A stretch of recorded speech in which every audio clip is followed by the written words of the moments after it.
All right, welcome to the You've Probably Never Heard of Me podcast. It's a podcast that is dedicated to shining a light on underground artists, creators, and change makers that the algorithm just keeps skipping over. So I'm your host, Ryan Allen. I'm a Detroit-based musician. I've spent two decades playing in bands like Thunderbirds Are Now, Extra Arms, Big Life, and Speed Circuit. I've made a bunch of records. And I've met a lot of really talented people, and some of them you just might not know yet. So that's what I'm here to fix. My guest today is Noah Green. He's the vocalist, guitarist, and songwriter of the LA-based indie rock band The Pretty Flowers. They just dropped their third album. It's called Never Felt Bitter, which is a great title, on Forge Again Records out of Chicago. And for my money, it's one of the best guitar-driven records I've heard in a really long time. They've been compared to Guided by Voices, Superchunk, Teenage Fan Club. They've had their songs in some TV shows like Shameless and Resident Alien. And they've been called one of the most respected underground bands in LA. So let's find out why, shall we? Noah, thank you very much for being here on Thanks, Ryan. episode two of my brand new podcast. So thank you for joining. You're welcome. Thanks for asking me. And I assume you are in LA right now. I am in LA. I am in Yes. a suburb of LA called Sierra Madre, which is Okay. just east of Pasadena, kind of close to where the Van Halen brothers grew up, All right. a little Cool. close to very, very close to where the Eaton fires were a year ago. Mm-hmm. Yeah, but it's a foothill small little mountain town. Uh, uh, Close enough to downtown LA, probably like 25-minute drive to Okay. downtown LA. Did you experience any uh tragedy or any tough moments during the fires last year? Yeah, I mean the fires came our house is like that we are renting. What is like the fires came to the backyard of our across the street neighbors. That is like Oh my gosh. as far east as the Eaton fire went, and it was very, very close. We were evacuated for like a week, and luckily, I mean, our neighborhood was spared because of there were some residents who stayed who were like Hmm. volunteer firefighters, and they had like firefighter hoses, and they like there was no help from the fire department because all the resources were all across the city over in Pacific Palisades at that Yeah. fire like earlier in the day. So like the Sierra Madre Fire Department was like not even close to being around here. So all the LA resources were like an hour away.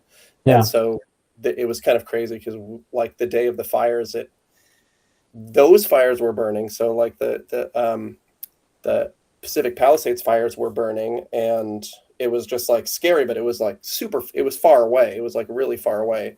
And it Hmm. seemed like there was a lot of resources to put those fires out. And then another fire broke out at like 6 p.m. Close to us in Pasadena, in Altadena, and I was like packing up record collection and instruments and stuff, and just like loading up our car and getting our cat carriers Hmm. together, and it seemed like we might not be evacuated, and then it was just like cops coming with bullhorns just saying like immediate evacuation. And then we go outside and you see like you could see like the fire glowing over like from our driveway. You could see the fire like glowing over the hill, and it was just like, wow, that's very close. And then Yeah. driving out of there was no, like, my wife and I were in separate cars driving to uh, Orange County area Hmm.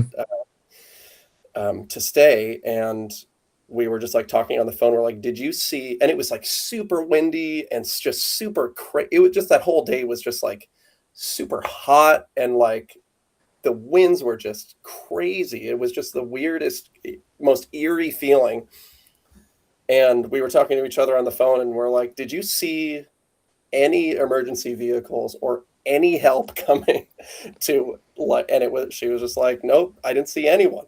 Wow, And then that's crazy. nothing.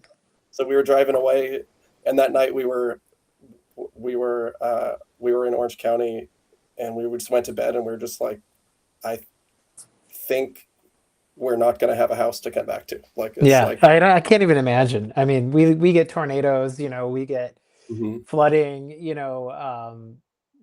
but nothing like that here. I'm in Michigan, so Uh-huh. we have our fair share of shit that goes down, but Yeah. nothing as extreme, I suppose, as that. And Yeah.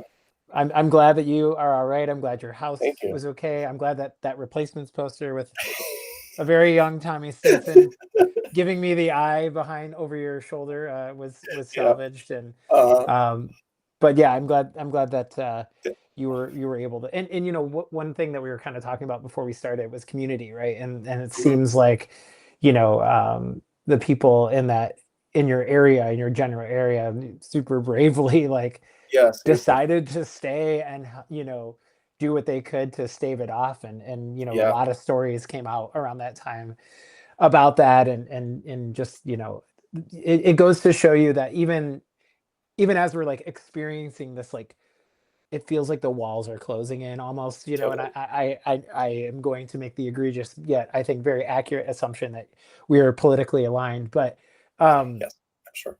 you know uh it still goes to show you that people are, the Minneapolis thing is like the most like recent example of this, Mhm. that are just like, it doesn't matter what the circumstances are, like we will be there for each other. And I think the picture that gets painted of this country and the people is very inaccurate, for the most part. Right. And I think if you're in a different country, if you're somewhere in Europe and you're seeing, content or whatever come out of America over the last year and a half, you would think that people don't give a fuck about each other, but it's just not true.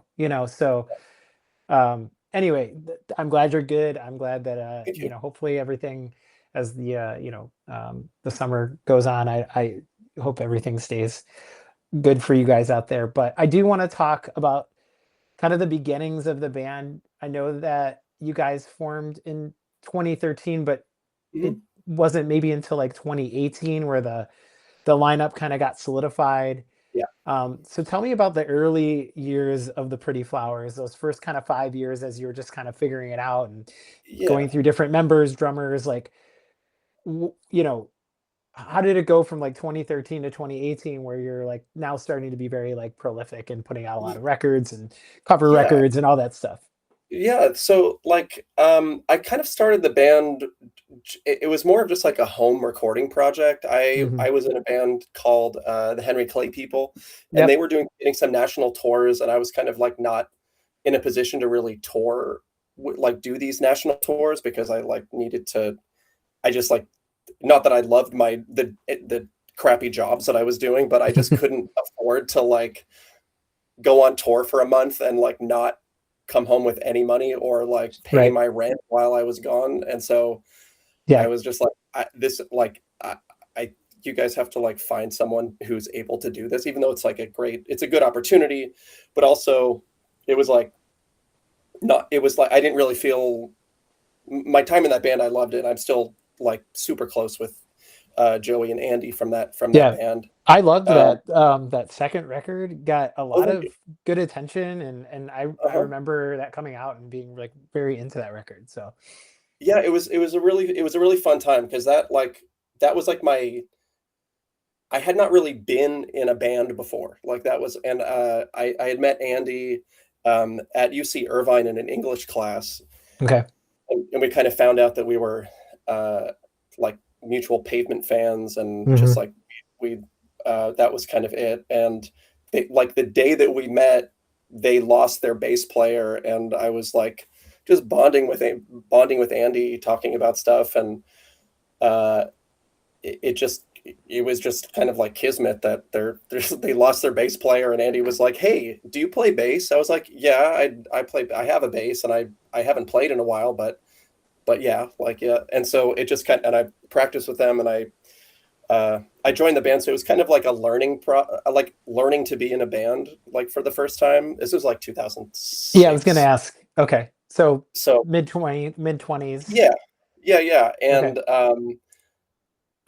it was a really good time because it just felt like that we were playing a bunch of shows in LA, and Hmm. the Silver Lake music scene was kind of like Yeah. coming alive, and we were part of like this thing, and we were just like playing tons of shows like locally. And it was just it was a really fun time. It was like just met a lot of good friends. There was just so many bands, and it was like Yeah, kind of man. an inspiring time. It's a cool Um, area. Like, I mean, when yeah. I was touring a lot, we would play Spaceland, Mm, I don't know, like almost every time we played LA. oh, And yeah. I loved that. I loved that club. And Jennifer, who Yeah. used to book there, is from Yeah. Michigan, and Jennifer. she's the best. But yeah, that whole scene and that kind of like post Elliott Smith, I guess you could call Hmm. it, like Silver Totally. Sun pickups, Yeah, kind no, of that's like it. That's era. exactly that. Yeah, Those were the exact years. yeah. Yeah, I mean, that was a great time. We had our record release show at Spaceland. We were playing the Echo all the time. Mhm. Um, Occasionally like Silver Lake Lounge, but it was just like we would really play anywhere, anytime, and we were playing a few times a week. It was like it felt like. Um, and shows were getting a little bigger, and we were just getting some really good shows, but it was just Yeah. like a really vibrant time, and it just Mhm. I mean, compared to now, it just feels like I do miss having some kind of sense of like community, and I don't really know if bands coming up like in LA like have a sense of like kind of like what the ideal what the ideal is, and Right. how that can feel. And like it felt very supportive. I mean, there is of Mhm. course a lot of like competitiveness and stuff like that, but it for the most part it was fun, but and it was a really good time. It was a really good experience. And then when the band kind of started to get a little bigger, like I recorded on the first well two records of theirs, of Henry Clay People, and contributed some songs, and it was a good time. And then like then like there was some like major label interest, and Mhm. then like some really good tours, but there was just I kind of just made the decision. I was just like, I just can't really do the touring part of it. Like it's just it, especially since it like wasn't my band. Like if it was my band, and like it would be kind of a thing where I was like I I would understand like what the other members like involvement was, or their dedication Sure. to doing that. But for me it was just kind of like, you know, it was kind of like, it always kind of felt to me like it was Joey's thing, and Joey Ciara's the singer songwriter, the main singer songwriter. It was kind of like his thing, and it was like his dream, and it was like it was his thing, and I was a part of it. But like me dedicating like months at a time to doing these things, just it was a hard thing to do. So Yeah, I mean, it makes sense, right? yeah, Like, yeah, I mean, you are a songwriter, and you have, obviously like made, numerous records now with Pretty Flowers, and yeah, I mean, I understand, as somebody who's played the sideman role and also yeah, been the like, driving force of the yeah, songs, and kind of like pushing the whatever the agenda is, it makes, especially when like you're trying to pay your rent and you're trying to do some of yeah, these like practical things right, at some, and I've been in bands with people who have had to leave bands for that very hmm, reason, where it's like, I can't, I want to get married, or my girlfriend wants, yeah, or wife now, or whatever, we're trying to have kids. And I mean, I think if it sounds like you parted ways amicably. very much. And like Okay. so, and so there was like a thing where they would go out on tour, and then I would kind of be this like auxiliary guitar player, Right, even though right. like when we would play shows So I was always like a part of it. And Right. then when they You were the kind of, cousin Oliver yeah, of pretty much the cousin Learning Oliver Clay people. with the Yeah. big old glasses, and that was me. And then they, and yes, and I also like recorded on their last album. I contributed a song or two, Mhm. and like, yeah. So it was always like it was always a very friendly thing. But while they were out on tour and stuff, I was kind of not even really thinking about starting a band, but I was just doing like home recording stuff, like 4-track and 4-track projects. And I kind of Mhm. like, I think it was also like, I think I wound up getting laid off from my job. And so it was a time when uh, I had a lot of free time on my hands too. So I was like, I started just kind of putting songs together and Mhm. like, not even really thinking about it as like, oh, I'm going to start my own project kind of thing. It kind of took the encouragement of my friend Matt Cowan, who was the first bass player, who's just like, I want to like, we should like do something with these songs, and like Mhm. these are good, and let's just jam, and let's like just like get a rehearsal space and just like see how it goes and stuff. Yeah. And so we just started practicing. And then Eli came into the band. Eli Reyes, our first drummer. So it was kind of like me, Matt, and Eli for a little while. And we that was the lineup for like the first 7-inch that we put out. Mhm. Um, and then we played. I don't know. We played like 20 shows or something with Matt. And then I think Matt might have left the band like right before the first 7-inch came out, and Sam joined. So Sam's been in the band like longer than anyone else who's currently in the lineup. Got it. Okay. So yeah, and then we kind of, so that was probably like 2015. So then like from 2015 to 2018, we were kind of putting together songs for the first LP, and we were just like, it was a very slow process because you don't have really anybody pushing you to be like, you need to get this done, or that like Mhm. we had no label, we were like not even taking it very seriously. Right. And Well, you're like in your mid 30s at that point too, so I'm yeah, sure something that like that. there's this kind of like, Yeah, like, I do I mean, want to, at least for me, like at yeah. that point, 10 years removed now, but you're kind of like, am I cool still? Like, should I be Yeah, doing this? do I, Like yeah. I did this thing with this other band, and I did some touring and put out some records, and then I know it's tough, I think, sometimes to like start something new at a point where like some people might consider you Over already the hill. like past your time or whatever, Yeah, and yeah. yet I think like listening to you kind of describe the sort of like crawl, walk, run, even if it wasn't intentional Hmm. necessarily, just like starting with a 4-track, messing around a little bit, laying your songs down, having somebody kind of like it perk their ears, want to play. Like those, I think, are like the best projects because Yeah, your expectations aren't so high where you're constantly feeling like no matter what you do, you're failing. Like yeah. you're building it from this very like, I mean, you're like a 4-track like project turned it Yeah. into a full-fledged band with now like the new record is super like it sounds It's really amazing. good. Although, I mean, we could go back and forth all day long on the best lo-fi like 4-track records of all time, I'm Yeah. sure. Hmm. um Eric's Tripp's first 3 records are in there for me. Okay. And 2000 but probably. Yeah. yep, I mean, you can't not be. Some Sebadoh stuff maybe too, but Hmm.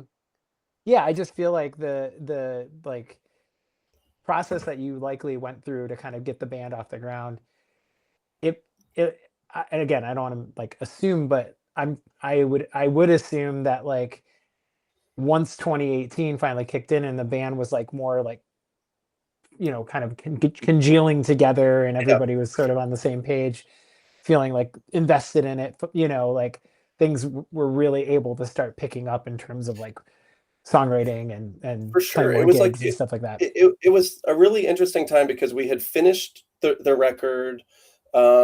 Eli was still in the band at this point. Like we had like finished recording it, and like over the process of recording it, Jake Gideon, who is our guitar player, he was recording it at his home studio, and he really was like putting a ton of time into it, because he really liked the songs, and he just like really he has such a gift for recording and engineering, and he loves what he does, and he does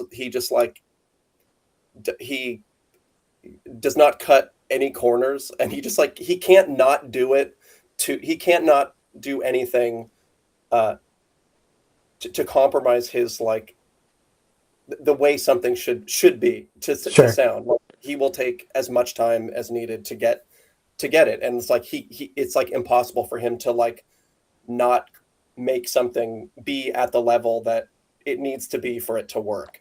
Well, so what a cheat code for making great records, right? Is like to have somebody in the band who maybe isn't like responsible for the songwriting, you know, in the same way that you are potentially, but like that still cares so much about the end result and the end product, and can spend that time and wants to devote that time to making it right. You know, that's a pretty great, like, you know, bonus, right? So he also made himself like kind of indispensable, because we kept putting putting like a lot of guitars, so many guitars on the record, like while he was recording it, that like it was like, okay, we have this record that's like very guitar heavy, and like the trio just like isn't cutting it. I mean, I'm not a great guitar player, and like as a trio, like it's like I'm a pretty shy person, so being like the front person is like hard enough already, and then like having to kind of like have the pressure of like really not fucking up, like it's like remembering lyrics, fucking singing, like doing like vocals and guitar and pedals and everything. It's like, oh yeah, I can relate. So I understand. Like, it's a lot. So well, like, especially too if you like laid down some, you know, additional guitar tracks on a record where they do impact the song, and then you're sort of like stripped back down to a 3-piece, right? And you're like trying to sort of like do both at the same time sometimes, or like you want to rip the lead or whatever, but then like everything feels like it drops out.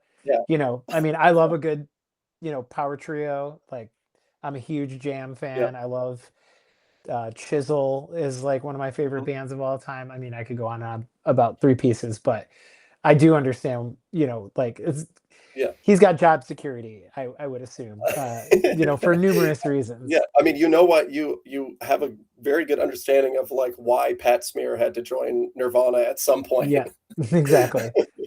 Well, I'm curious about you know, like, so you're at 2018, you're making that first record. Through that songwriting phase, you know, and I know up until very recently you were living in a really small place, like in Koreatown, I think, with I'm sure like a bunch of noises and you know, distractions. Like, how was that when you? I would assume that's when you started the 4-tracking and just like the, you know, the nucleus of the project. I'm curious how like that space and like living in that sort of environment in general, like it affected your songwriting or your recording, your output, like the whole thing. Yeah, I mean, most of the stuff, not necessarily for that. I mean, I'm trying to remember the timeline, but I know I was living in Glendale for a lot of the time that the band had started, and like we were working on those songs. Okay. But or you know what, maybe I was living in Koreatown, right? Like for the majority of like this, we had some of those songs, but I think like the majority of the song writing for Why Trains Crash was probably in Koreatown. But I think a lot of it, it's funny because it wasn't really until I moved that like to Sierra Madre, where it's like you hear birds chirping and you can see the stars and stuff, and there's not tons of traffic. But we were in Koreatown, it was like we were just like right on a major thoroughfare, and it was just traffic all day long, like honking, and you do like zone it out, but you don't realize like just like the psychological effects of just like the noise all the time, of just like the noise all the time. And I didn't Mm. even realize it until I mean, until I experienced quiet for like a significant amount of time, that like I was like, oh my God, it's like it was so noisy. It was so noisy. But that Would you have like certain times of the day that you would or wouldn't work on music? Like, was that ever it like was a mostly at night factor? because it was a pretty small apartment, and my wife would just like she used to work really early, so I would just be in the living room with like there would be a couple doors closed, um, and then I would just be in the living room, kind of just working on 4-track stuff, and then I would Hmm. go into like our like coat closet and like record vocals or Hmm. something, and just make these demos and kind of send them to the band like the next day or whatever. But it would really just be, I mean, the demos were all right, but it was just like a little drum machine pedal that I Yeah. had, and like things would kind of come together in like interesting ways, because I would have to put like, you know, I do a simple drum loop, and then like the bass line would go over that, and then but the arrangements, like if I like I once I put the bass down, I mean, it's like with any kind of recording, it's like I couldn't really edit anything, and so it Right. was like so there's a lot of times where on demos where the like a bridge or something I would like double a bridge, and then I wouldn't know, I would have to record it like the whole, I wouldn't realize it until I put guitar down or something else, and that like, well, that's just stupid. Like it just needs to be one, it Right. just needs to be one, like the bridge only has to be there once. It doesn't have to be there. Yeah, Like sure. I don't have to double this, but I didn't know that until the end. So it Do was you like, still use the 4-track as part of your songwriting process? And is there like limitations that it brings that actually like informs what you do now, or have you kind of moved into like GarageBand, Logic, whatever, no, you know? I have a digital 4-track, something called it's called Aspire. I don't even know if they make it anymore, but it was Okay. like it's just like a little pod, a digital Hmm. 4-track. I don't have to go through a computer, but there's like an app, a phone app component to it, and Yeah, I've heard of that. you can just plug directly into it. It was like a $200 device, but it's like just to get ideas out and stuff. Hmm. Like it works really well, and you can just do. There's like an external mic on it, so it like you can do vocals like if you don't want to plug in a microphone, you can just Yeah. use that mic. But we used it for recording over COVID, on the like the version of Bucket Beach. Actually, the drums were recorded on that Oh, thing, cool. like just the mic on it, and then my vocals, and then something else, and then I think, I mean, and I think my guitar was recorded on that, but that was like the very early months of COVID, where it was Yeah. where we really needed to do that. But, Jake did say that like mixing that was like a total nightmare, but Yeah, I'm sure. but he made it work. Yeah, right on. Um, so Cool. yeah, but yeah, there are limitations, and then um, I like to leave things open for. I like to kind of keep things simple so that we're not locked down with like I don't get into a mode where I'm just like this is the baseline. It has to be like this. It's Yeah, just yeah, like yeah. I try and keep it like pretty simple so that there's like a lot of room to like experiment, and whatever the guys in the band are hearing, like they can do that and Well, make yeah, the I mean, song. that's how they're going to be invested in it, right? Like Yeah, they're going totally. to want to dream up, parts and make arrangement suggestions if it Yeah, feels like it's incomplete and it feels like there's still like a canvas for them to paint on. totally. I mean, I run into that a lot, like, 'cause I play everything and I can sort of like Mhm. demo drums, bass, guitar, like, and I make a lot of records on my own, but I also love playing in a band, and so there's that like, I don't know, that like impetus to like just do it all and just be like, Yeah, here yeah, you guys go, just learn this, but yeah, then yeah, it's yeah. like you're playing in my cover band, which cannot be that fun, you know? So no, I think it's important to kind of leave that space and the opportunity for the other people you're playing with Yeah, you know, be, like I said, invested in the final product. Well, for sure. so I'm curious. I'm a big record collector, music nerd, you know, listen to all types of stuff. Like I think we both realize that we're right around the same age, so you know, we Mhm. came up in the same kind of era of the 90s, and I'm sure we fell in love with a lot of the same bands. And Yeah, you know, I can hear some of that in your music. I can hear the GBV, I can hear the Superchunk, I can hear the Teenage Fan Club, I can hear the Replacements. I can even hear like a little like Heartland, like 80s, like Bruce and Petty a yeah. little bit in there. But like at the same time, like I don't feel like I can articulate or put my finger exactly on what it is that you guys do, um, that makes your band. And I'm curious about when you were younger. I mean, you can go back to when you were first discovering music and, you know, go as long as you want with it. But like, what are some of the, I don't even want to ask the question like what were the influences, but what were some of the things that you were drawn to and maybe stuck with you, and what are some things that you maybe discovered along the way that you're like, okay, like I want to take a piece of this and integrate it into my songwriting. Mhm. What kind of jumps out at you when we're talking about those early days of influences and funneling it into your own Yeah. songs? It's hard for me to articulate too, because I feel like it's just like there, and I when I'm like writing songs or something, I tried to kind of steer away from like sounding like if something is like jump sounding like let's see, I don't think I've ever really sat down to write a song and be like, I want to write a song in the style of like the Lemonheads or something like that. Right, Like, or right, like, okay. I want this to have like a real teenage fan club vibe. It's kind of like things just kind of they're just there. Like Yeah. it's like it's kind of there, and I try and steer myself away from something sounding like directly like something else. Like Yeah, I I mean, I think you do a really good job at it because it's one of those things where, you know, like I said, you can play like spot the yeah, influences, but it doesn't,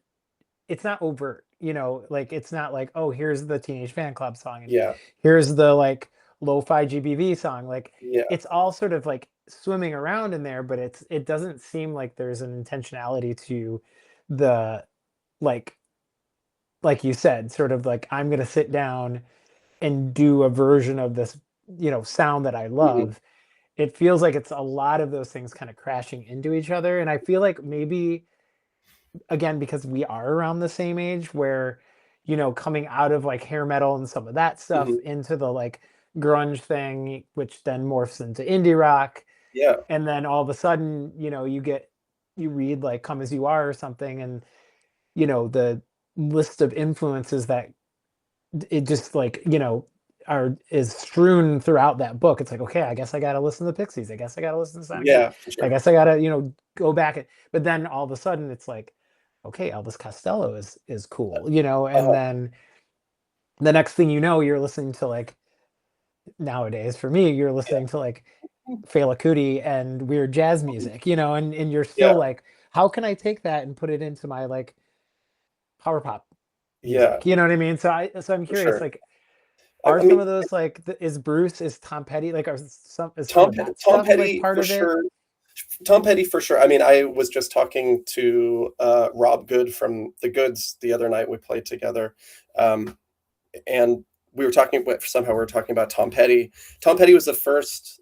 The Full Moon Fever tour was the first the first show that the first big show that I went to, Cool. um, um, and just talking about how like when like growing up, like Tom Petty was so ubiquitous that you didn't really like think that he was like great or like special. And it was like you grow up, I grew up and I'm just like, Jesus, like he was fucking brilliant. Like the songs just seem so they're so, I mean, they're simple structures and stuff, and like there's no Hmm. overplaying, and like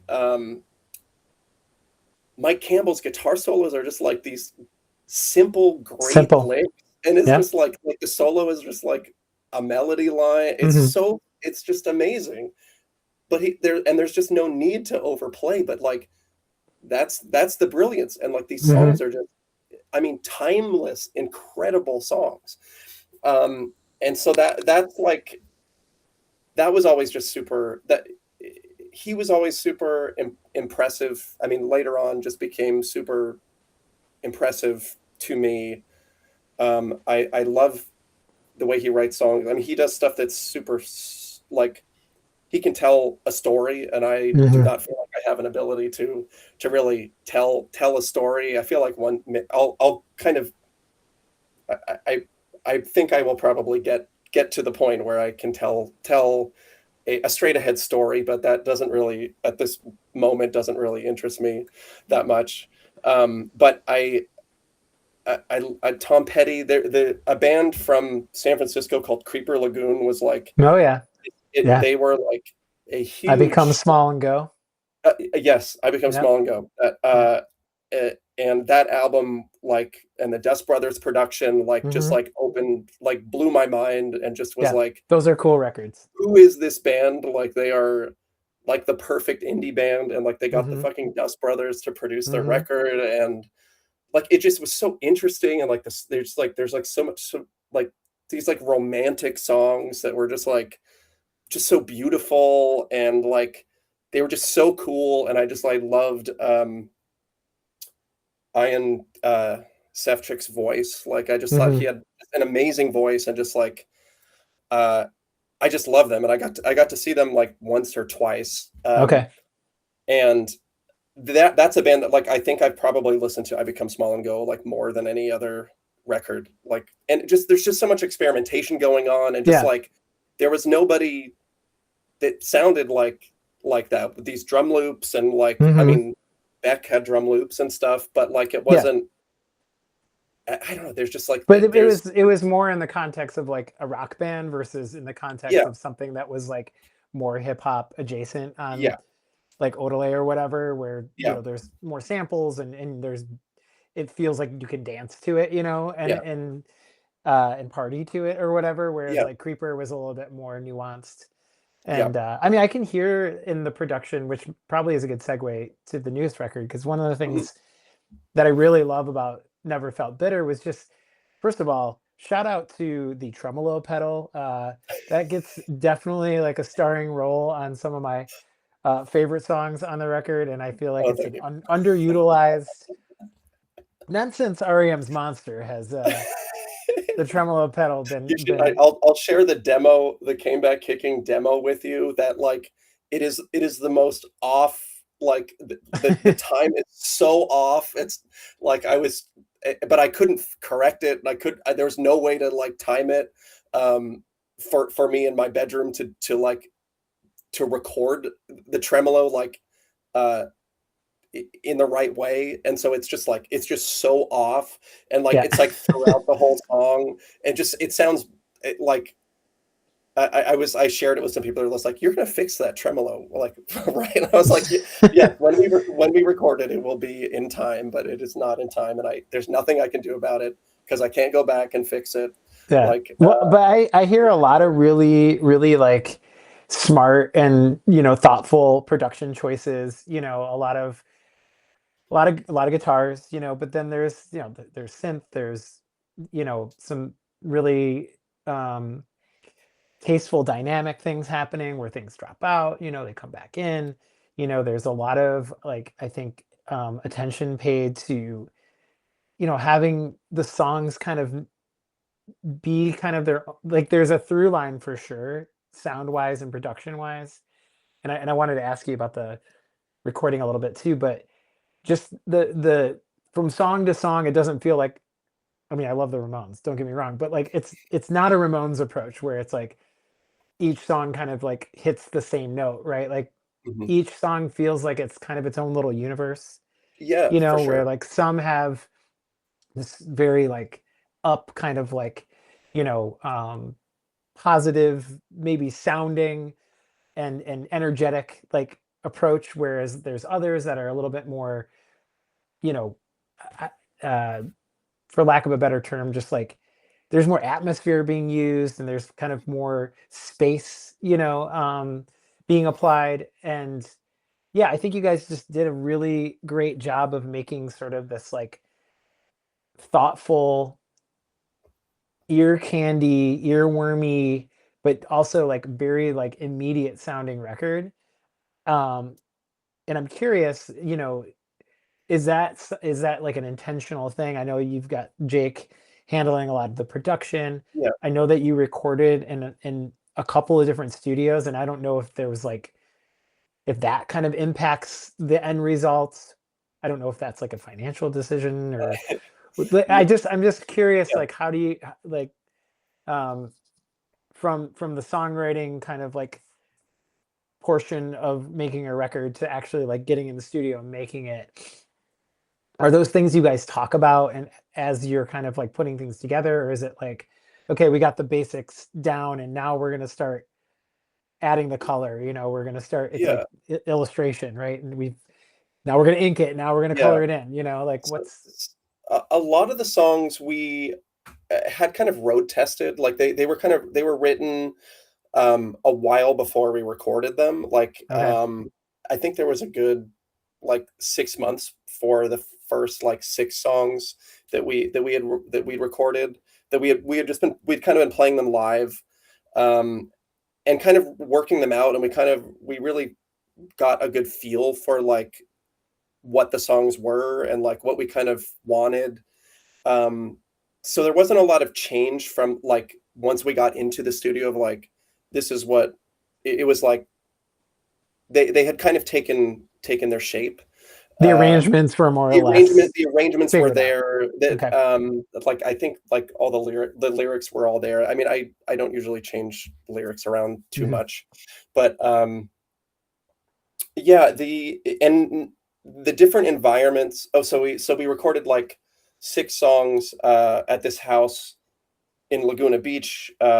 Family friends let us take like use the house to record for like a long weekend, which So was like a great. makeshift Like a studio makeshift. So yeah, Jake situation. brought Okay. his. I think we had like gone to like we had done like a band party out there one weekend or something, and there was just this one really great room that's like uh octagonal like space, like living room space, and Jake was walking around just doing his hand clap, testing the Hmm. sound, and he's just like, this would be a good room to record. And so we kind of Yeah. just Okay.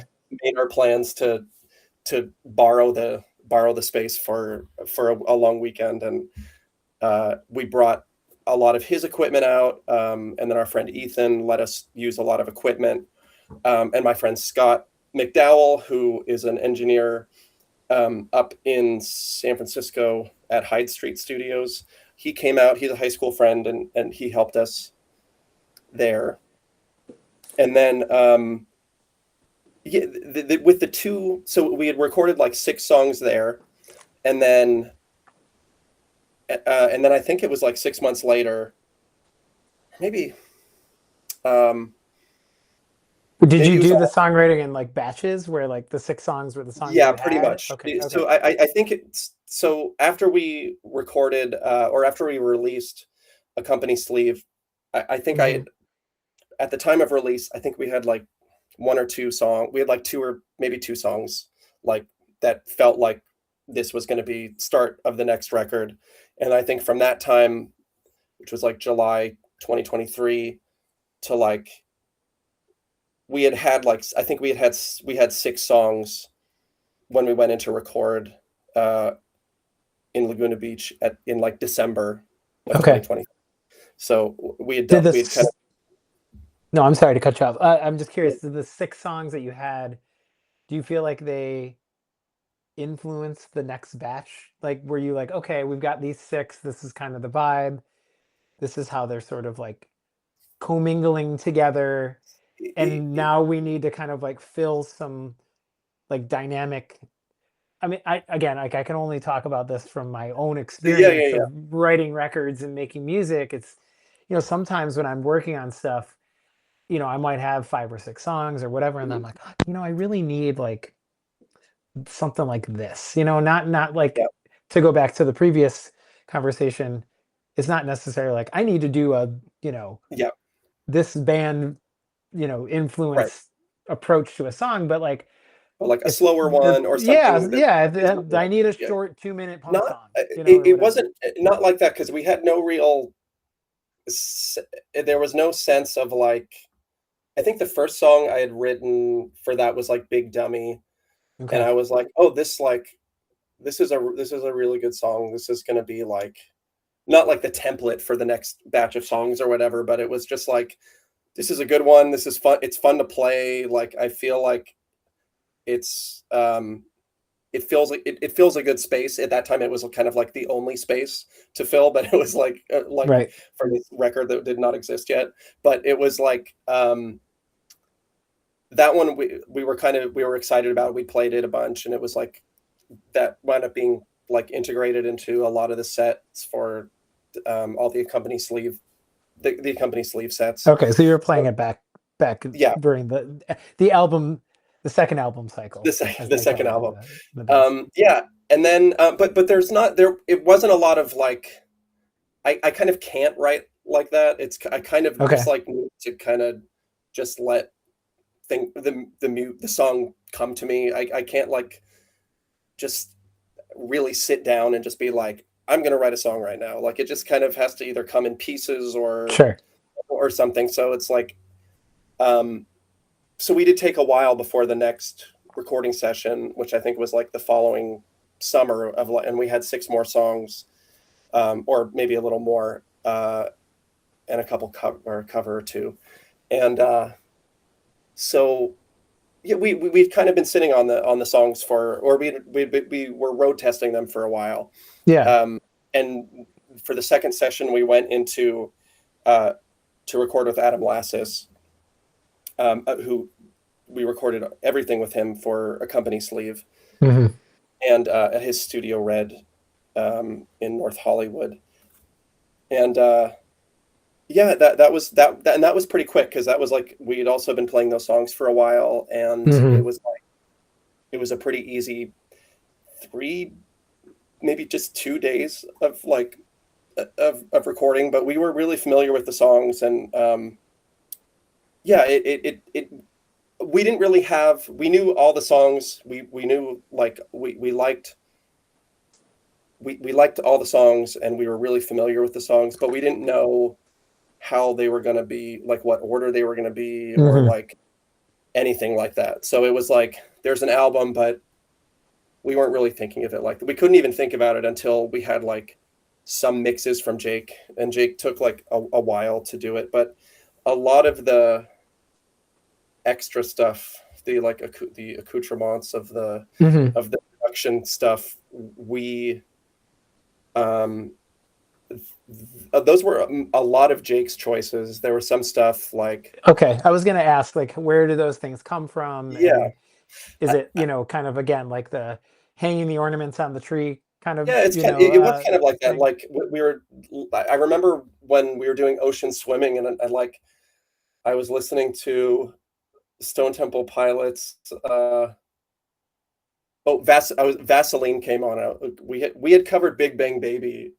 One of the Um, fucking best jams of all time. oh my god, so amazing, so good. And Dude, that's I will fight anybody. I will fight anyone who talks shit about Purple or Tiny Music. I yeah. think, especially Tiny So Music. Tiny Tiny Music. Music is it sounds incredible first and foremost. Hmm. Scott's voice could So not good. be any better, and it's a cool record. It's so Me and good. some of my friends get into these arguments, like we talk about the 5-year gap, Yeah. where like I've got a few friends who are 5 years older than me, Hmm. who were just like, when Stone Yeah. Temple Pilots came out, they were like, what is Yeah. this Yeah. bullshit? The Pearl Jam cover But band. when I was, yeah, I mean, 14, Yeah. 13, 14, whenever Core Yeah. came out, I was like, this band rules, and They then did. those second and third records came out, and I was Yeah. just like, oh no, like this is like they're like a real band, you know. Yep. But some, you know, someone who was maybe like into cooler music Mhm. 5 years before those records came out would hear those records and be like, this is bullshit. Like, Yeah. why do you like this? I think Weezer's first few records get that Yeah. same kind of like Mhm. negative. Like if you're like, you know, 50, 51, 52, you might be like, this shit sucks, you know. But Yeah. for me, like, I think Tiny Music is like a masterpiece, you Yeah, know. I do too. So I do too. And I did not even know that record until like 4 or 5 years ago. Like I oh had wow, I okay, like cool. Purple was kind of my cutoff. Like I Yeah, mean I did okay. really like Big Bang Baby, but like I Yeah. don't think I ever went out and bought the album. Like I Oh just did man. not know because it was not pushed like in your face like a lot of other stuff was. Like that I mean I don't think Big Bang Baby was like that big of a hit. Like it might have had Yeah. some kind of like Yeah, I mean, it was like, you know, somewhere, and then, yeah, it didn't like take over the world. You know, I think yeah, people actually kind of wrote them off because yeah, it kind of felt like it was like too pastiche or something like that, yeah, totally. you know, which is why I love it. You know, it's like Yeah. basically a Stones like T-Rex song, you know, like, Totally. I don't Yeah, know. but it's incredible. But Art School I think Girlfriend, come on. I mean, we could go on and on here. Art School Girlfriend is so good. Yeah, And then there's that's like one. so, there's I can't remember what song it is, but there's like I was listening to there's a slower one at the end uh of that album and I'm like, is this sounds like fucking Elliott Smith. Mm-hmm. Like it's Totally. there's it's he was like like I just never took him seriously at the time. Mm-hmm. And like with perspective, you could just be like, he was a real fucking serious artist. He was a He fucking really good was. songwriter. He really Uh, was. but where I was going with this was, Sorry. I was listening to Vaseline. Mm-hmm. I was listening Purple, and I was like, I was hearing these conga drums, or hand drums. No, conga drums, I guess, Mm-hmm. and like it's like in the middle of Vaseline somewhere. It's buried, buried, buried. But Yeah, I just like it's caught in my there. ear. Yeah. And I was like, I texted Jake. I was like, "Have you ever noticed these conga drums in Vaseline?" I was like, I want to do this in ocean swimming. We gotta have like Yeah.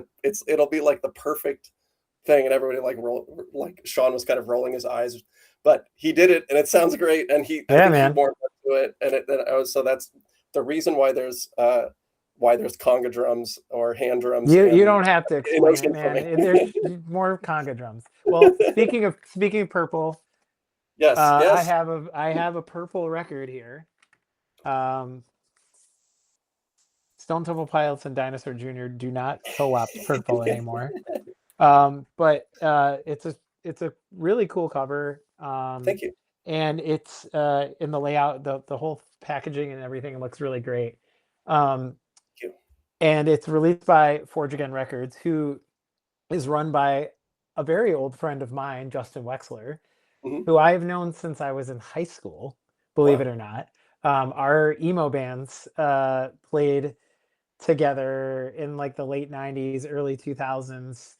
And we've been friends pretty much since then. I mean, almost every time I've ever played in Chicago is either when been with one of his bands or we stayed at his place or whatever. So I'm curious how you got hooked up with Forge Again. Um, they've released a few records by some of my bands, but like, how did you kind of get linked up with Justin, and how's that experience been so far? The experience has been really, really good. We kind of became fast friends just from Hmm. like talking on the phone one time.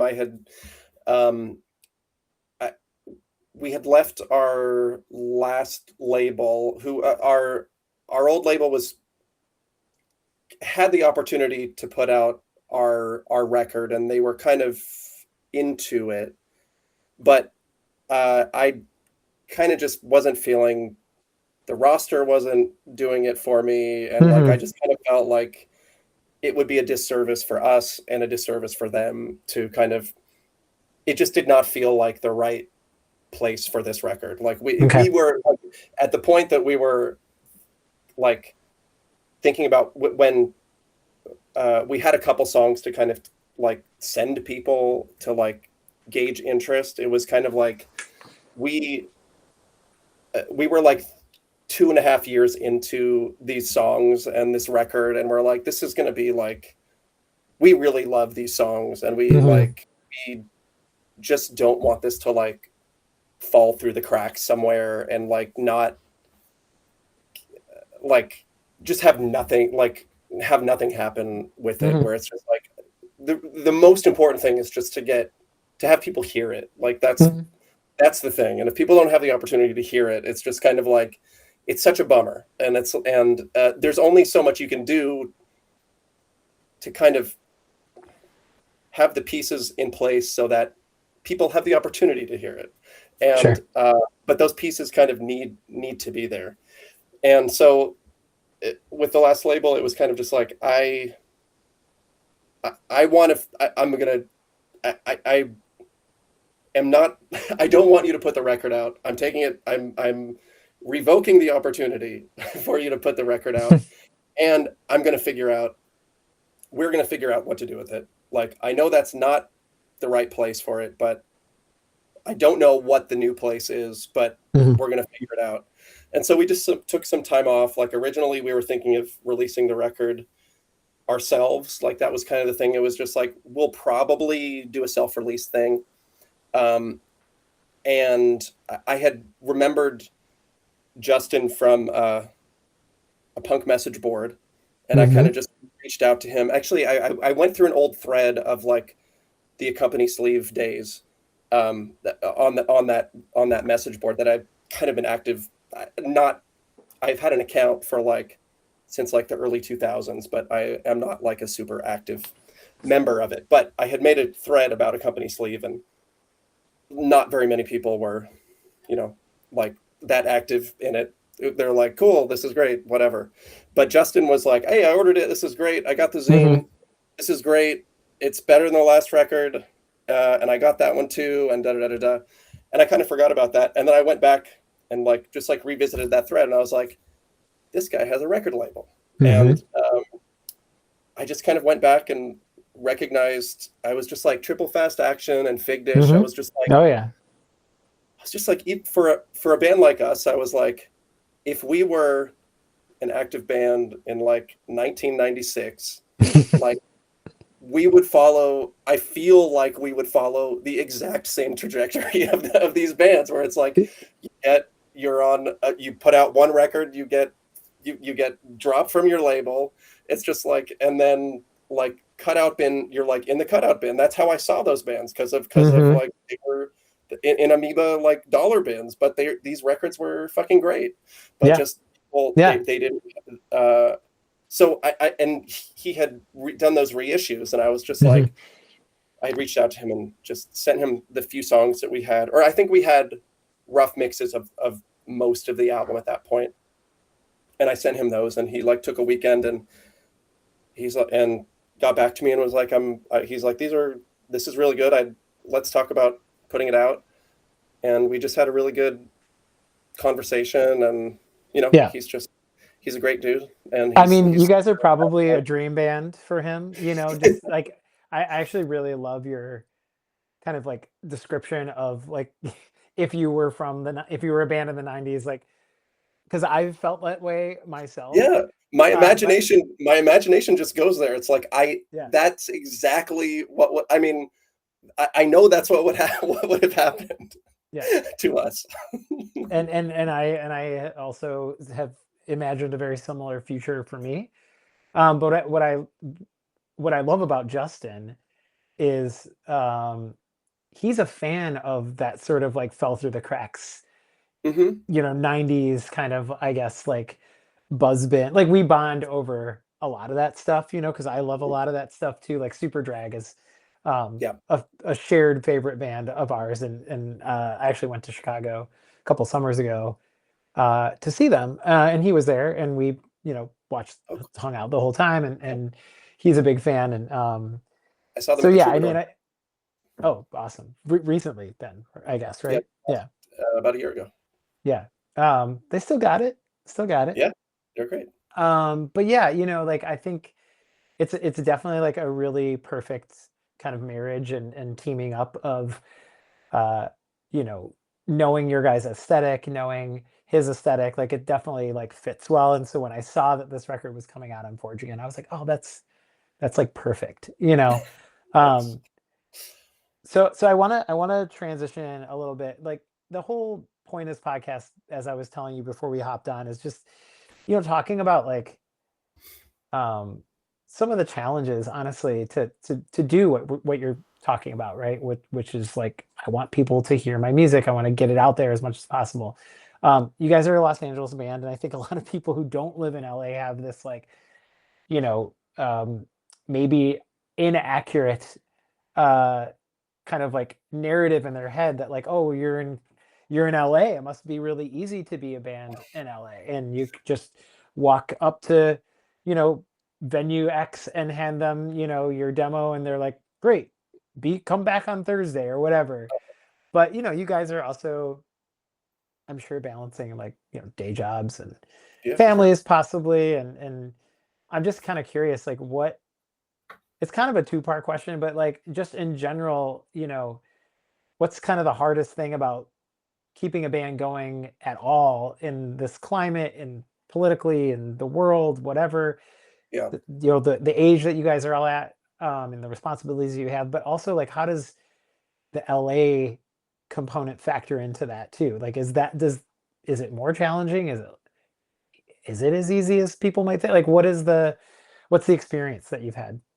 I mean, I'd say it's pretty challenging.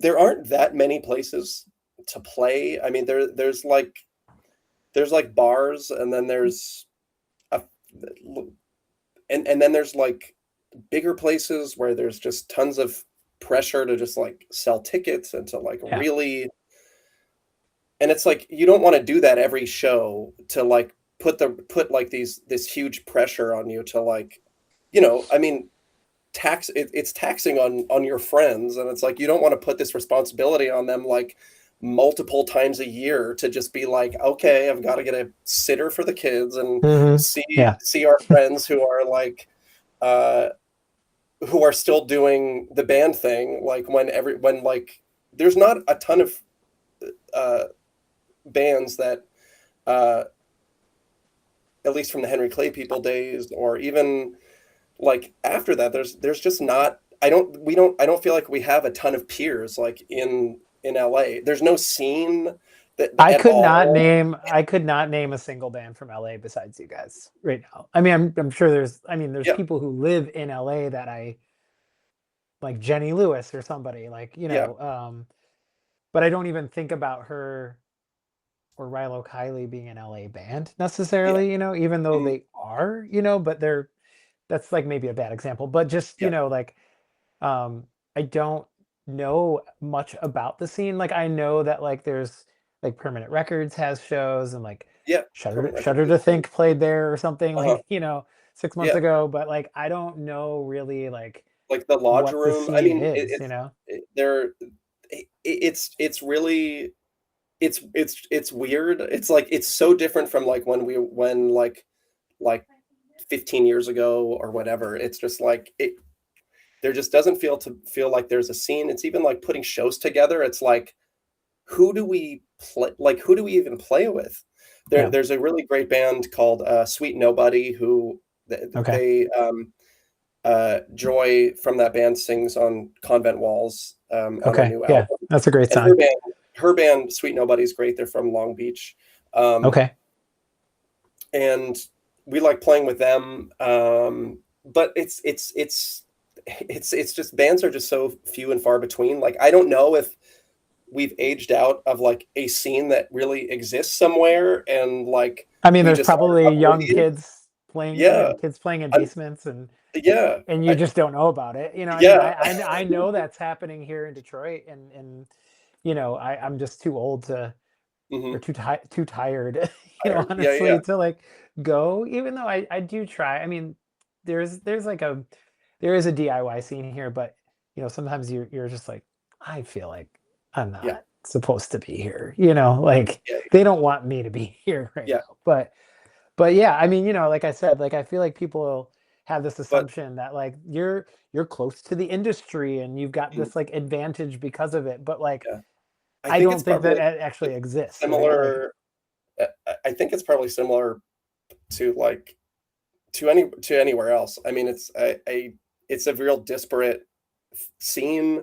It's hard to get booked, even like yeah, there's just like there's some big bookers, but it's like we just don't. I don't know. It's like like our band is kind of. I think also our band is kind of hard to like like sum up in one sentence. It's like when even we were working with our like radio PR people, they were like, hmm "What bands?" And we're just like, "Do you sound like what's RIYL?" I'm like, "Okay, Replacements, Wilco." They're like, "Okay, how about bands from the last 30 years?" And I'm like, "I don't know. Can you Sorry, do? man. Can you? Stone Temple Pilots. Yeah, can you figure that out?"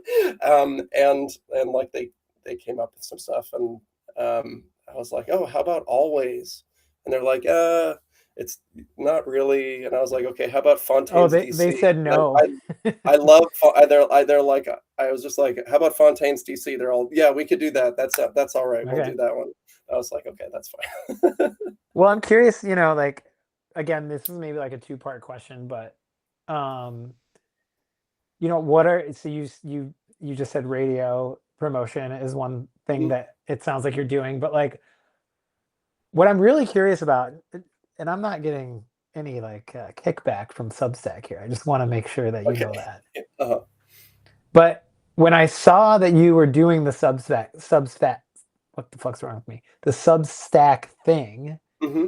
When I saw that you were starting to like, send these emails out, and I must have got added because I think I uh, uh, ordered your last record, and maybe that's how I kind of Yeah, got on the email. I think we our mailing list, our Substack got automatically added from any Bandcamp Yeah, purchase but I that's was from it. I was psyched about it because Oh, cool. I'm like, you know uh still, the reason why I started Substack was to have a place for my long form writing to live, and just to kind of create this like little environment or community for the like minuscule amount of people that pay attention to like what I do musically. But I'm just really curious, like, what are you guys doing to get the word out in general? How does Substack or sort of fit into that like ecosystem that you're sort of building? Like, obviously there's Yeah. social, there's, all these kind of pieces, but like, what are you doing to get that word out? And I guess more specifically, like, how did Substack kind of get integrated into that whole, again, like ecosystem of promotion? Yeah. I think Substack kind of started with so our drummer Sean, he's an active writer. Uh, he's really into running, and I think it started as Okay. like writing about running and writing about life and writing about his journey going back to school to be a therapist, and and also talking a lot about like his music career throughout the years. And so he was really up on Substack kind of from the beginning.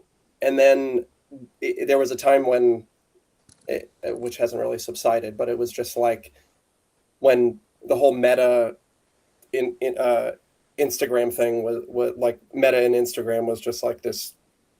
I don't want to have anything to do with this. I don't want to give them any content so they can, keep their whatever war Sure. machine going. Or Mm-hmm. so like we were just kind of looking for an alternative, and Sean suggested that, and there were like no bands on there, so it was like there's no Right. precedent, and it's not made for bands, so it's kind of like we're kind of shoehorning our music thing like kind of on the site and just like trying to make it work. And I don't know if we're very successful at that, because it's kind of just like it just feels like I don't want to just be like playing acoustic guitar covers all the time, and like it just like it I don't want it I didn't want it to be like a whole other thing where it's just like, okay, now it's the same drive for content that like you're feeding this content beast just on another platform that's like Mm-hmm.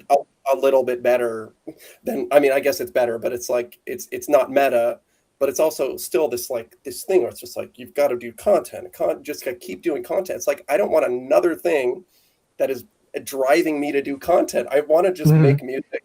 I want to put an album out. I want to play shows. I want people to know about it, but I don't want to like jump through hoops and do all this stuff. But Yeah, yeah. we've kind of found a balance, I think. I mean, we've done like we've been on it for a little over a year. I think we launched it in 2025, like January Mhm. 2025.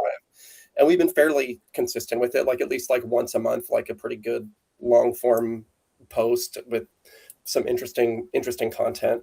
And it's also we kind of just made the decision of like we're not going to buy like Instagram ads, and so Mhm. because we're not going to do that, it's like we're not getting into people's feeds. So it's just Right. like it's kind of the same, some of the same stuff. There was a time when I was just like, oh, I'm going to do a whole thing where I'm going to dig into my record collection and do all this Right. stuff, and Yep. then Yeah.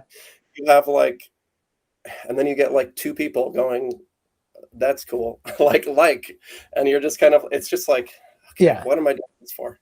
Well, I It's mean, I can only speak for myself, yeah, and my experience with what you guys are doing drew me in more than I think I would have been. Not this has nothing to do with the music. Just hmm I feel like everything people people's engagement with music is so passive, hmm and this is like the equivalent of like buying a record to me. Like it's the time you have to take, the attention you have to give it, the physicality of it, yeah, getting up, you're flipping the record, you're, putting the second side on, like the tactileness of it. I think in the fact that you spent, nowadays like $35 on the record, hmm makes you, or makes me, I'm just going to speak for myself and not other people who I think are like me, but it makes me more invested. And I think that what you guys are doing on Substack draws me into your world more and allows me in a different way than like an Instagram post does, because yeah, um I'm reading it. I'm reading a, I don't know, 2,000, 3,000 word newsletter, with some media it's sort of inserted here and there, but I love the minutia of this shit. Like I love music documentaries. hmm I only read books about music, which is yeah, probably like lame to most people, no. but I'm just looking at my like books next to me and I'm like, oh, here's my Evan uh, book, I read that. Did you read the Graham great. Coxon one? Oh no, I have to read that actually That's because really good. I've heard it's really good. That was my most But recent. okay, I I will take that recommendation. But yeah, I mean, just without going on and on about it, it does. We started this conversation again before we jumped on here, talking about community, right? hmm And you've talked a little bit about just kind of the challenges of finding that community in LA, finding other bands to play with, but I do think it shrinks your world a little bit in a cool way, where it kind of, especially if you love bands that maybe are not um on Pitchfork and Stereo Gum all the time, hmm but like in my opinion you guys are better than any band that I've heard on Stereo Gum or Pitchfork, which you might have been on anyways and I just don't know it. But my point is that like it there's something about it to me that like it hooks me in a way more like authentic and meaningful way, because I know that you sat down, had to probably pause some other responsibilities in your life to make that newsletter, to produce that. I don't even want to call it content because I think that does it a disservice. It's like just truly like from the heart, whether it's a deep dive in your record collection or talking about the recording experience or what have you, it pulls me in a way that like I don't feel like social media does. And That's I commend you guys for doing it. And honestly, it's been inspiring to me oh, that's and awesome. made me want to like kind of form my own little corner in the universe as well, and yeah, it might be one or two people who are getting a kick out of it, but hey man, Cool. like I'm sitting here talking to you, like I That bought your record, like, like, that's and really and awesome. that That's factors in, great to hear. so yeah. Well, I know we've been talking for quite a while, so I think we should probably bring the train back into the station here. Sure. But I do have two sort of easier, maybe not so easy questions. But one is, I'm curious if there's other bands. You mentioned one already. What were they called again? Say their name again. That you said you play Oh, with a Sweet lot. Nobody. Sweet Nobody. Sweet Nobody. Um, Yeah. but other bands, they can be LA bands, they can be any band that, or artist, musician, it can be a comedian, I don't care. It could be any Uh, creative. Is there somebody that you feel like people haven't heard of that they should hear that would be, worth their time? uh, Mike Viola. I don't know if you Oh know. yeah, oh yeah, So yeah. he plays That thing you do. a thing you do. He has. I will never not take an opportunity to see Mike Viola if I can. He plays LA pretty frequently. Yeah. My wife is a huge fan of his. I'm a huge fan. He did a residency, like a year-long residency, at Gold Diggers, and I think I probably went like seven of those 12 times or however many times he played. Was his Uh, band called the Candy Candy Butcher, Butchers? Candy Yeah, okay. Butcher. Yeah, Yeah. but he's just done solo stuff for the last decade, I think. Oh yeah, But I'm definitely like familiar with his yeah, stuff. His records sound super cool. I think he makes a lot of them on like 1 inch reel to reel, I or think so. like they're very kind of like tight and like they don't. There's not like a ton of reverb, but it feels very like compressed is maybe not the right word, but there's like a tightness to those records that make it feel like you're just like, oh, I'm sitting next to the drums when I'm listening to this. Yeah, He's he's a yeah, he's a great songwriter. he's an amazing musician, just an Yeah, amazing songwriter. His great voice is guitar just player too. incredible. His guitar Yeah, playing is he's just like a pop genius. He's like yeah. John Bryan Hmm. kind of. He's just and he's so funny and he's so fun to see live and Cool. it's just I love his music. Yeah, he plays Um, in Michigan like once a year. I've never seen him. I have a good friend who's like really into him, and I think they're like kind of buddies or whatever. So okay. he's always kind of like, oh, new Mike Viola's out, and I think the drummer on those Mhm. records was in Panic at the Disco. Yes, Just as a he side plays note. with them sometimes. Yeah, because Yeah. yeah, Mike produced uh, something of his. I don't know, Okay. but Great. he's an Really amazing good drummer. drummer. Really good He's a drummer. super Yeah. good drummer. And yeah, I didn't realize that until after I saw him live. I was like, oh, that drummer was so great. And someone was just like, oh yeah, that's the guy from Panic at the Disco. Yeah, it's It's like, crazy. oh, I don't know Panic at the Disco. They're No, that I don't really, either. I just know that, and I like to share yeah, facts. So there's my theatrical, yeah, theatrical emo is not my my no. scene. Yeah. But Marionettes and like yeah, yeah, swoopy hair. Gentlemen Rogues is a great band. Okay, yep. I'm familiar with They're them from too. Austin. Near Beer, I Hmm. mentioned Joey Ciara. That's his band. That's Um, Henry and Clay people. Henry Clay people. So Yep, they're okay. kind of a bi-coastal. He lives in New York now, and some of the band lives in California still. Hmm.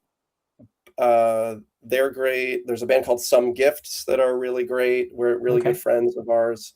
Um, yeah, I'm sure I could think of some more No, that's Canadians a or great something. list, and I can definitely back a lot of those artists that you shared. I'm not super familiar with Near Beer or um, what was the other one you said before Some that? Gifts Yeah, no, or not them, Gentlemen but Rogues. yeah, Gentlemen Rogues. I know that they opened a Super Chunk show, maybe, and I Oh yeah, saw a flyer, and I was like, who's this band? they're And then great. it's like old dudes like us. I was like, perfect. Yeah. I like them already.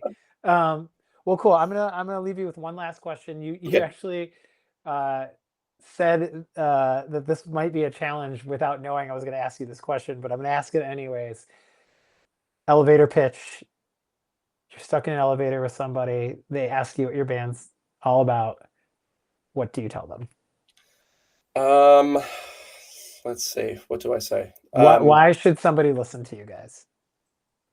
Uh, I think it's for the hopefulness that shines out of more dour sounding dour perceived songs. That's a really bad fucking pitch.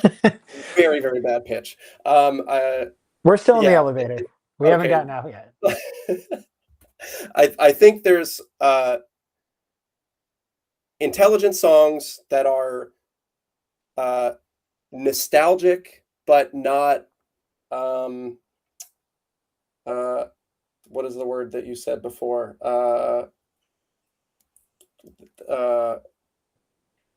Jesus Christ. No, I don't remember anything I said. Okay, sorry. Yeah, no. Nostalgic without being without copying and without Yeah. pulling Pastiche. too hard. Pastiche, that's the word. It's not. It's nostalgic without being pastiche. And yeah, let's go with that. No, I think you're. I mean, that would work for me if we were stuck in an elevator because I think that might be why I have trouble describing what you guys do sometimes, because there is this like element to it that is very familiar, right? But it's not so much so where it's like, oh, like I said, you can spot the influences and go down a list and then, you know, tell somebody because you like X band or X bands or whatever, you should listen to them because it's more than that. It's not just like an amalgamation of influences. Like you have a singular voice, both like metaphorically and like, you know, specifically. Like I think your voice and your lyrics and your just kind of like slightly off kilter songwriting style, you know, I think is kind of the thing that draws me in, and also makes it hard for me to go, oh well, they're just doing this, you know, because it's much more than that. So on that note, I just want to say again, congratulations on the new record, Never Felt Bitter, Thank you, Ryan. which is out now on Forge Again Records. Where can people find more information about you if they want to investigate the beautiful and wonderful world of the Pretty Flowers? We launched a website at the beginning of the year called that. I had the domain for many years, and we are at theprettyflowers.net. So Okay. we are a .net. We're .net kind of guys. Love the net, love the orgs. You know, the IOs, not so much. That those are weird to me. But yeah, so just you know, anybody that's listening, I highly recommend you checking out the newest record, Never Felt Bitter. Go to their website, theprettyflowers.net. Your shows are there. I think you guys are playing in is it Ojai or Ojai? Yes, on Friday night. My college roommate Chris lives in Ojai. I sent him your record. Oh, cool. I told him to go to the show. Him and his wife Joelle are going to the show. So sweet. If some dude named Chris talks to you, we lived together in college. Okay. So sweet. I will say hi to Chris. Give him a hi or a hug, even if you're comfortable with that. But yeah, Pretty Flowers. Can I add one more band to that list? Please, please. Spires. They are from Ventura, and we're playing with them in Ojai. We've been playing with them for many years. Just like really great rock and roll, like Neil Young-y kind of stuff. Jason Morgan, the singer, writes. I just love his songwriting, and they're definitely a good band to check out. Okay, the Spires, awesome. Well, thanks again, Noah. Really appreciate you hanging out with me this long and being still in my like test phase of doing this. But thank you for making a great record. Thank you for your time. Have a great show this weekend, and you know, stay safe out there. Appreciate it very much. You're very welcome. Thank you. Bye. Bye-bye.